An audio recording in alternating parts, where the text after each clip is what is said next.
বন্ধুরা এখন রেডি হয়ে গেছি। এখন যাব মেয়ের সঙ্গে একটু মেয়ের বন্ধুর বাড়ি। তা যাই একটু মেয়ের সঙ্গে ঘুরে আসি, মেয়ের ছুটির দিন একটু ঘুরে আসি। চলো তোমাদেরও সাথে করে নিয়ে যাবো মেয়ের বন্ধুর বাড়ি। ওদের বাড়ি যাওয়ার পথে পরে একটা মন্দির, তো ভাবলাম মন্দিরের সামনে দিয়ে যাচ্ছি, একবার দর্শন করব না, তাই চলে গেলাম মায়ের মন্দিরে। আর সন্ধেবেলা মায়ের মন্দিরের পরিবেশ নিয়ে তো সত্যি কিছু বলার নেই।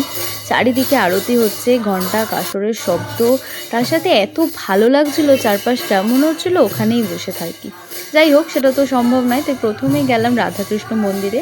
রাধাকৃষ্ণকে প্রণাম করে গেলাম গণপতি বাপ্পার কাছে। গণপতি বাপ্পার কাছে নিজের মনোবাসনা চেয়ে তারপরে এগিয়ে গেলাম আমাদের এই মন্দিরের মেন মন্দিরের দিকে।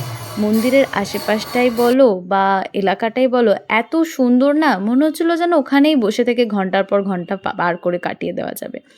যদি এই মন্দিরটা পরিচিত মধ্যমগ্রাম কালীবাড়ি মন্দির বলেই, কারণ মা কালীর মুখটার দিকে একবার তাকিয়ে দেখো, মনে হচ্ছে ওখানেই বসে থাকি, আর কোনো দরকার নেই উঠে যাওয়ার এখান থেকে। কিন্তু যাই হোক, তারপরে গেলাম মহাদেবের কাছে, মহাদেবের চরণে প্রণাম করে তারপরে ওখান থেকে এগিয়ে গেলাম আমরা একটু রামকৃষ্ণ স্মরণে। রামকৃষ্ণ স্মরণেও একটুখানি সময় কাটিয়েছিলাম।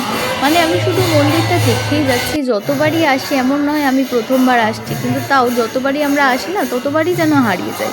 যাই হোক, তারপরে এগিয়ে গেলাম বড় ঠাকুরের মন্দিরের দিকে। আর এই মন্দিরটা দেখছো, এই মন্দিরটা না কিছুদিন আগে রেনোভেট করা হয়েছে, আর এখন এত সুন্দর লাগছে, মনে যেন মন্দিরের সৌন্দর্যটা অনেক বেড়ে গেছে। যাই হোক, সন্ধেবেলা সবার কাছে দর্শন করে সন্ধেবেলাটা খুব সুন্দর শুরু হলো। তো যাই হোক, তারপরে সব চারদিকটা প্রণাম করে এগিয়ে গেলাম যে উদ্দেশ্যে বেরিয়েছিলাম মামে, সেই দিকে। ওর বন্ধুর বাড়ির সামনে চলে এসেছি, এক্ষুনি বন্ধুর বাড়ি ঢুকবো আমরা।